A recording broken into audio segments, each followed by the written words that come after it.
Ok, bonsoir.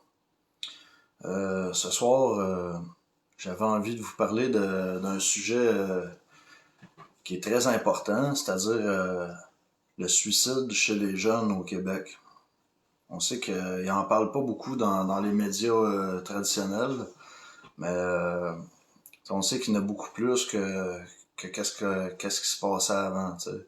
Fait que j'ai Cécile qui m'a contacté, qui est une amie dans mes contacts.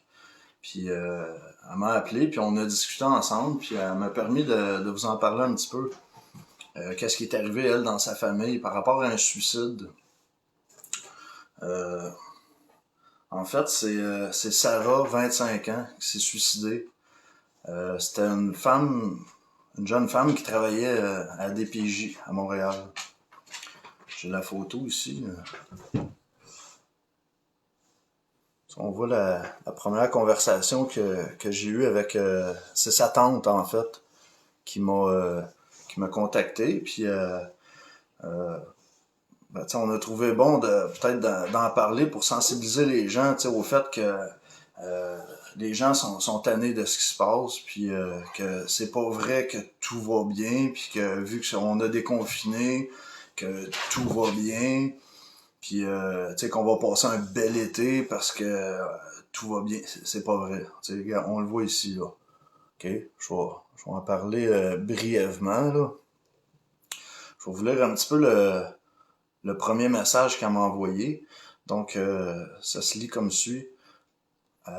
Bon, elle m'a envoyé une première photo puis là, elle me dit, celle-là, c'est ma petite nièce qui s'est suicidée il y a 2 mois à cause de sa job. Trop de pression. Okay? Elle travaillait dans un bureau de la DPJ. Et elle était contre tout ça, elle aussi. 25 ans. Euh, Puis là, cette femme-là qui s'appelle Cécile, elle me parle aussi de son garçon, que lui il a perdu son emploi parce qu'il était propriétaire d'un gym. Puis donc, à cause que le gym a été fermé trop longtemps, donc il a perdu sa compagnie. Puis après ça, elle finit un petit peu son texto en expliquant qu'elle dit je déteste tout ce qu'ils tout ce qu'ils ont fait, c'est satanique. Ok, je vais en revenir un petit peu tantôt là-dessus. Pour l'instant, je vais vous montrer juste comme peut-être une autre photo pour vous montrer que c'est cette fille-là, elle s'appelle Sarah, 25 ans. Euh, Comment ça s'est passé? C'est que c'était au mois de février. Elle avait un chum. Puis son chum il est parti travailler. Ça s'est passé un dimanche. Fait que elle s'est pendue dans sa salle de bain. Quand son chum est revenu de travailler, il l'a trouvée morte. Pourquoi qu'elle a fait ça? C'est parce qu'elle était tannée. Les pressions qu'elle avait à sa job.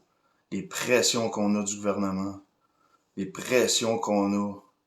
Tout ce qui se passe. Il y a beaucoup de monde, là, on n'est pas capable de passer au travers de ça parce que c'est le nouvel ordre mondial qui s'installe. Le régime totalitaire. Le régime communiste. On connaissait pas ça ici, nous autres, avant, là. On est rendu là-dedans. C'est très difficile. Puis, ben, cette fille-là, ben, elle s'est enlevée la vie parce que, ben, c'est ça.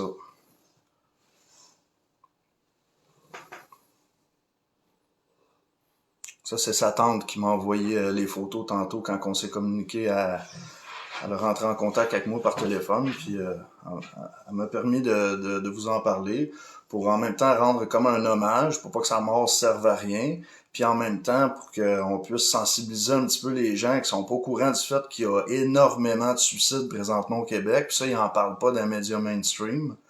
OK? Avant, là, on avait à peu près 1 à 2 suicides par jour au Québec. On est rendu à peu près à 17-18 par jour. Ça, il y a bien du monde qui sont pas au courant de ça. Bon, fait que c'est ça. Là, un autre sujet que je voulais aborder, c'est ça, là, on a, tu sais, Cécile, elle m'a parlé qu'elle bon, est tannée de ces sataniques. C'est vrai.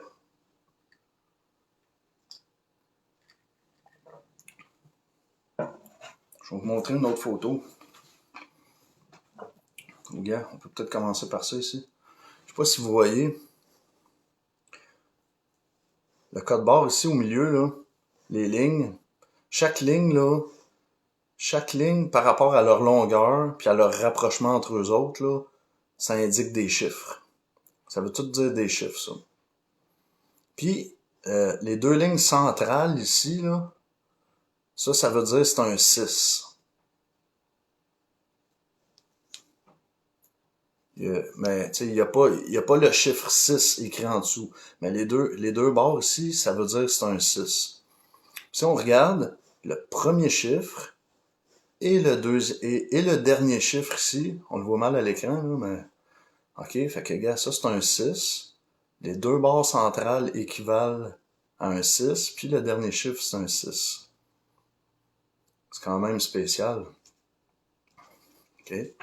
Parce que ça doit être des compagnies mondialistes qui sont appuyées puis ils se font acheter des actions pour leur compagnie par des mondialistes.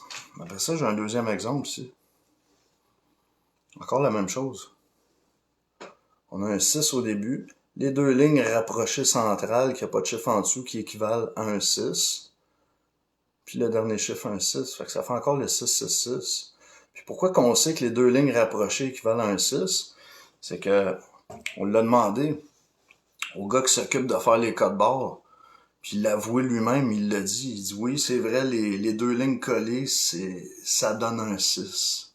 Puis c'est bizarre que le premier chiffre, lui central, puis le dernier, ça fait des 6. C'est un code qu'ils utilisent entre eux autres. C'est un code. Je vais vous montrer une autre photo. Tu sais, présentement, là, on a le variant Delta, qu'on appelle. Je vais vous montrer quelque chose. Delta, ça aussi, c'est un terme qui est utilisé entre eux autres. OK? On le voit ici, là. Le delta lumineux. Fait que le variant delta, c'est un terme qu'ils utilisent pour exprimer leur code, puis leur fameux triangle, la franc-maçonnerie. Okay, on les voit partout ici. Okay, si on lit un petit peu comment ils décrivent ça, c'est écrit « Le delta lumineux est un triangle qu'on peut interpréter comme la dernière pierre d'un édifice, le couronnement d'un bâtiment. Le delta fait penser à la louve, cet outil de construction qui permet à un maçon de soulever de lourdes pierres de taille et de les mettre en place avec précision. » Bon, c'est encore un hasard qu'ils aient appelé leur nouveau variant, le delta. C'est-tu un hasard qu'on voit des 666 sur la plupart de nos codes barres? Après ça, il y a quoi d'autre? Ah, je voulais vous montrer d'autres choses.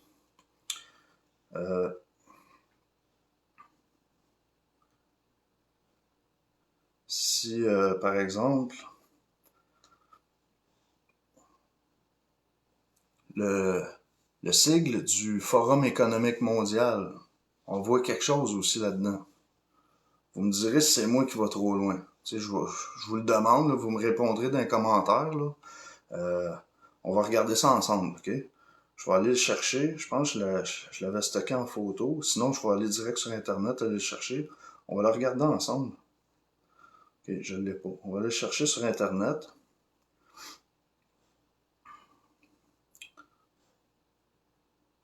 Donc, c'est on va marquer sigle du Forum économique mondial. Le logo. Bon, il appelle ça un logo. Bon, regarde, on a un ici.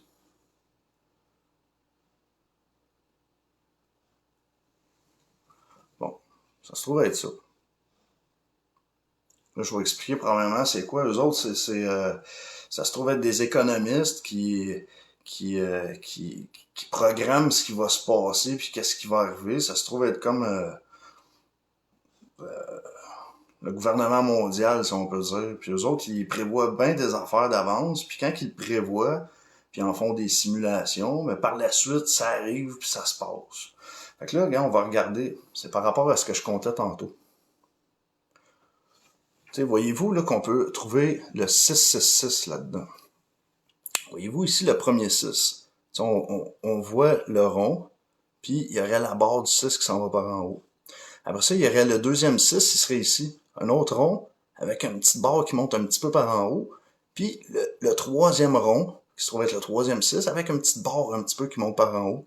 Fait qu'on aurait encore le 666 dans le logo du Forum économique mondial. C'est peut-être moi qui va trop loin, je sais pas. Je sais pas. Les autres sont dangereux. Les autres sont dangereux, pourquoi? Parce que c'est des milliardaires. Ils courent plus après l'argent, eux autres, ça fait longtemps. Ils sont milliardaires, ils n'ont plus besoin d'argent. Qu'est-ce qu'ils cherchent là maintenant? C'est le pouvoir absolu. C'est ça qu'ils veulent. C'est pour ça qu'ils sont dangereux.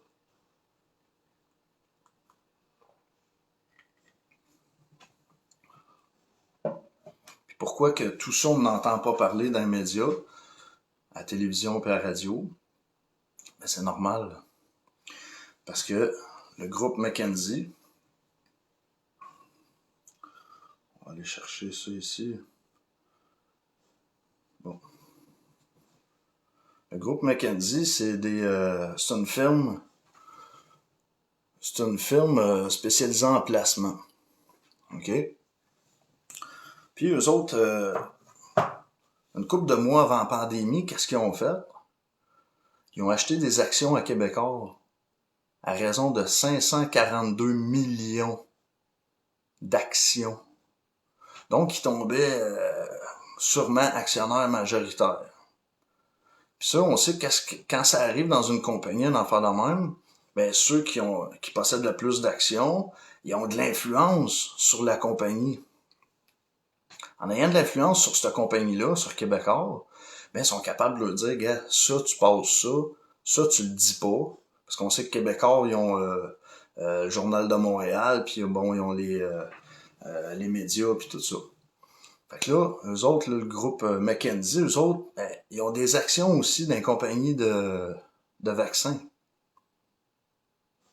Puis, ils ont pris des actions sur Québecor. Fait que là, sont en mesure de pouvoir dire à Québecor, ça, t'en parles, ça, t'en parles pas.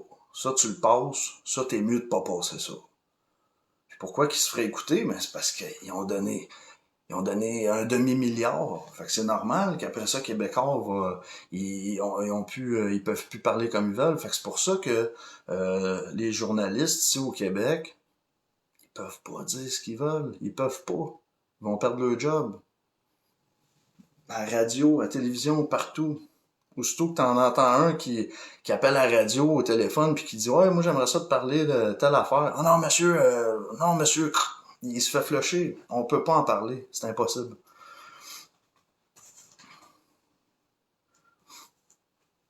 Puis, tu sais, bon, une autre affaire, je voulais parler. L'inventeur du test PCR. C'est un gars qui a eu un prix Nobel pour ça. C'est pas un 2 de pique, là. Mais lui, il est mort. Il est mort juste avant le début de la pandémie. Lui, il a inventé son invention, le test PCR, puis il disait. Il disait, ça, c'est pas bon pour trouver des virus. C'est fait pour faire d'autres affaires. Je me souviens plus c'était quoi exactement, mais il l'explique. Il dit, c'est fait, tu peux trouver n'importe quoi sur n'importe qui, puis sur n'importe quoi, en voulant dire, tu peux trouver une maladie sur une mangue, sur une chèvre, sur n'importe quoi. Il avait expliqué ça un petit peu de même. Puis lui, il disait, bon, faut pas se servir de ça pour aller chercher, mettons, à savoir qu'est-ce qui se passe présentement, de tester une population, savoir s'il y a une pandémie ou pas, si tout le monde est malade. Lui, il disait ouvertement que son invention, fallait pas que ça serve à ça. Puis là, qu'est-ce qui est arrivé? Juste avant que la pandémie commence, il est mort. Il est mort d'une pneumonie. Bon. C'est bizarre, hein? Avez-vous remarqué, il y a beaucoup de chercheurs, de spécialistes qui allaient rendre les résultats de leur étude depuis 1 an et demi, depuis 2 ans, qui sont morts de façon nébuleuse. Il y en a qui se sont fait tuer. Non, c'était pas tué, ils sont morts d'un suicide, c'était un couple. Ils se seraient suicidés. Puis les proches, ils ont dit non, ils peuvent pas s'être suicidés. Parce qu'ils allaient rendre leurs résultats de leur recherche, qu'ils avaient travaillé là-dessus longtemps, puis ils allaient sortir ça 2 semaines après. Puis ils se seraient suicidés. T'sais, on va-tu croire à ça? Je sais pas. Il y en a à peu près 7, là. T'sais, j'ai pas répertorié tous les noms, là, mais il y a une liste de ça. De tous ceux, les chercheurs puis les spécialistes qui s'en allaient remettre les résultats de leur étude cette année, puis que, en parenthèse, ils se sont fait faire ma gueule. Il y en a un autre, là, c'est une équipe de chercheurs. Ils étaient 4 ou 5, ils sont partis dans un petit avion. Ça s'est fait cette année ou à la fin de l'année passée. Ils sont partis se promener d'un petit avion. Eux autres avec, ils s'en allaient donner leurs résultats de leur recherche. À savoir qu'est-ce qui se passe présentement, si le virus est dangereux ou pas, qu'est-ce qui arrive, qui a été payé pour dire ça, puis faire ça, puis... Mais l'avion, tu sais qu'est-ce qui est arrivé quand ils sont allés se promener? Les 4 ou 5 chercheurs sont morts. L'avion a tombé. 2 semaines avant qu'ils sortent le résultat de leur recherche. Eh ben.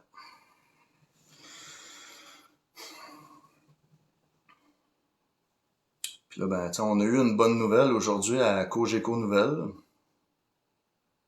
L'animateur de la radio, il nous a annoncé une bonne nouvelle. Il a dit, j'ai une bonne nouvelle à vous annoncer. On va pouvoir être 3500 spectateurs au Centre Bell. C'est une bonne nouvelle. Fait qu'eux autres, tu sais, voyez-vous comment ils nous amènent ça? C'est une bonne nouvelle, on va pouvoir être 3500 au lieu de 2500 auparavant, tu sais, parce que si on recule de 2 semaines et demie, c'était juste 2500 qu'on avait le droit de rentrer là. Fait que là, eux autres, ils nous amènent ça de même. Hey, écoutez, c'est une bonne nouvelle. On peut être 1000 de plus, on peut être 3500. Mais dans le fond, là, c'est une mauvaise nouvelle. Parce qu'il en rentre 20 000 là-dedans. Fait que comment que ça pourrait être une bonne nouvelle de rentrer juste 3500 personnes dans un amphithéâtre qui en rentre 20 000? C'est une mauvaise nouvelle. Parce que partout dans le monde, ils remplissent partout. Tu sais, voyez-vous comment ils nous amènent ça, les nouvelles? On appelle ça comme la stratégie des petits pas. Tu sais, ils nous en donnent 2500. Là, ça chiale un peu. Ils disent, hey, gars, on va avancer une petite affaire. On va en donner 1000 de plus. Et ils vont être contents. Puis, on va dire des nouvelles que c'est une bonne nouvelle, parce que là, on en donne 1000 de plus. C'est une bonne nouvelle. Fonctionne comme ça. La stratégie des petits pas. Ou, tu sais, comme des fois, ils reculent de 1, ou ils reculent de 2, ils avancent de 1. Tu sais, comme quand ils nous disaient, bon, là, on confine, on déconfine. Gars, checkez bien ça à l'automne. On va avoir d'autres nouvelles qui vont arriver, il va y avoir d'autres choses. Il y a tout le temps quelque chose. Vous en donnez un peu, ils reculent, avancent. La stratégie des petits pas. Bon. Fait que c'est ça.